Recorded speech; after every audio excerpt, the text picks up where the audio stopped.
lets the belugas know that it's time to get started. Each trainer has placed a different shape in the water. Those shapes are like name tags for the animals. They each recognize their own specific shape, and that's how they know which trainer they're going to be working with during this training session. The most important part of training is establishing a relationship of trust.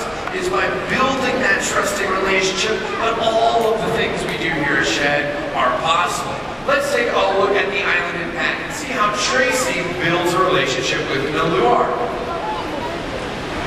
You can see Tracy feeding Nalur some food, gently scratching his melon there, some more food, and a nice tongue scratch. These are all things that Nalur enjoys. The more time that Tracy spends doing things that Nalur enjoys, the more Nalur's going to enjoy spending time with Tracy. And that's how it starts. Once we have a relationship with these animals, that's when we teach them a very important sound. The sound of that whistle. To the animals, that sound means good job. That sound means thank you. Let's see how Tracy teaches Nalur this sound. She'll blow the whistle, followed up with a playful head bump. Blows the whistle, follows that with some fish. Blows the whistle, follows up with applause for Nalur. Whistle and some more fish. So now you'll notice that Tracy always follows up that whistle sound with something that Nalur enjoys. The more she does this, the more Nalur's going to realize, hey, that whistle's a good sound. Because something I like always happens right after I hear it. Once the animals know what that whistle sound means, that's when we can teach them a variety of different games. The first game that we teach them is a game called targeting. You're going to see Tracy is using her hand as a target for this game. Target to Nalur's head, whistle and some fish. Target to the head, whistle, some playful splashing.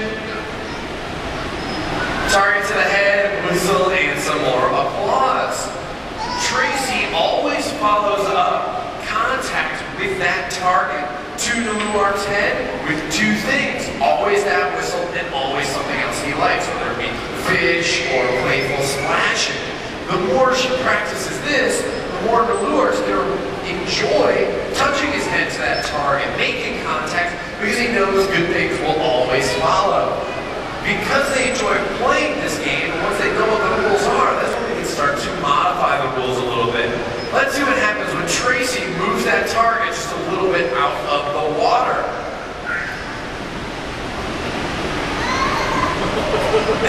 Nalur has no problem meeting that target because he knows the rules of the game and he enjoys playing it.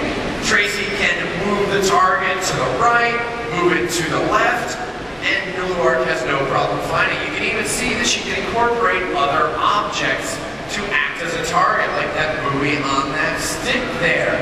We can even extend the rules of this game so much that Tracy can ask Nalur to find the target, and Tracy doesn't even have to be the one to provide it. You can take a look at the island on the right. Eric there is the one providing not only an audible cue, but also a visual cue of where that target is on the right side with that buoy on the end of a stick there, and Nalur slowly makes his way over and has no problem finding that target, no matter where we place it in the habitat. And of course, Eric will thank Nalur with that whistle and some fish for playing this game. Looks like he's now asked Nalur to once again find the target, but it is back to Tracy in the island in the center. And yes, Nalur does take his time, but I'd like to see you move that quickly. You weigh 2,000 pounds, and he has no problem finding that target, no matter where it is in the habitat. It's a fun game that the animals enjoy playing, and it's just the beginning of some of the training that we do here at Shed. Get a chance to see a little bit about how we train the animals. Now it's time to talk a little bit about why we train them. The ultimate goal being to provide the absolute best home for all of the animals that live here. A great way to ensure that these animals have the best home is by turning a variety of different regular medical examinations into fun games for the animals. Let's take a look at the habitat and see some of the games that we have. You can see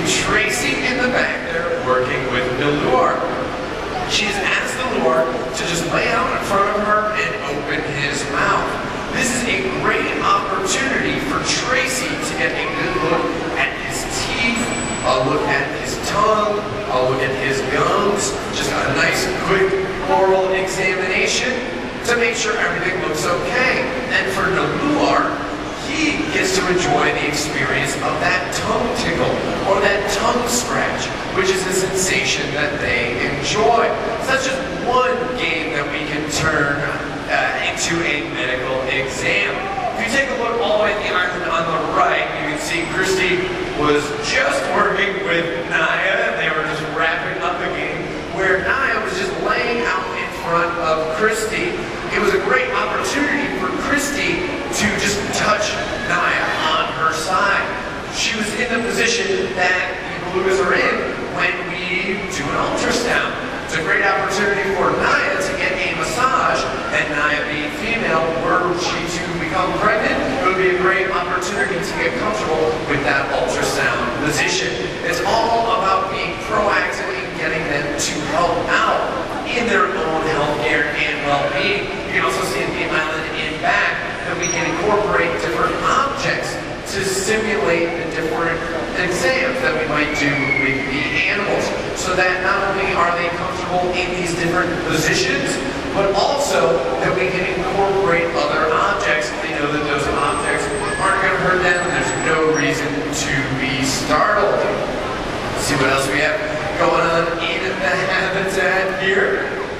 It's all about creating a fun, positive environment. It's all about positive reinforcement training here at Shed. That's the best way to ensure these animals have the best place to live. And it looks like we're just about done with that portion. And before we move on to our next group of animals, I invite you all to join me in waving goodbye to Shed's beluga whales.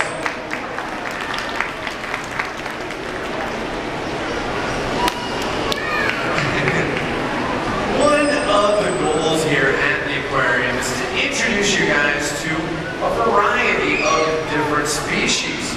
But before we bring out the next animal for you guys, we need to ask the belugas to join us in a habitat over on the right side.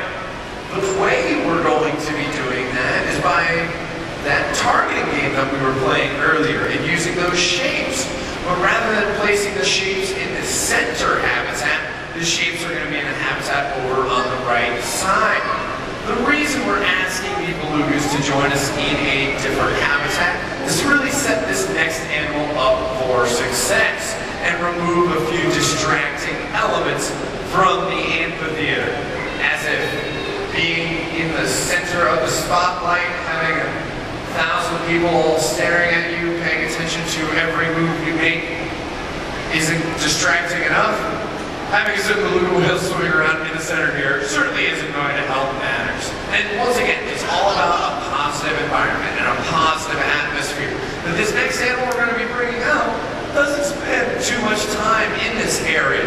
So one way that you guys can really help us out with this next bit of training is just by remaining seated, especially for the next few minutes, and just making sure that the flash on your camera is turned off.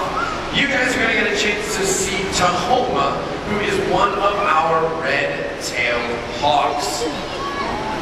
Yes, exactly. We do have hawks here at the aquarium. Most people don't know that. We do have hawks that were all rescued. They're all rehabilitated animals that have been able to find a long-term home here at Shed. They don't have a permanent exhibit upstairs, so this is a great opportunity for you guys to see some really incredible animals, some beautiful animals that range not only to the Pacific Northwest, but you also might be able to find in your backyard here in Illinois. Looks like Tahoma is just about ready, so I'm going to hand things over to Tahoma and Jenny.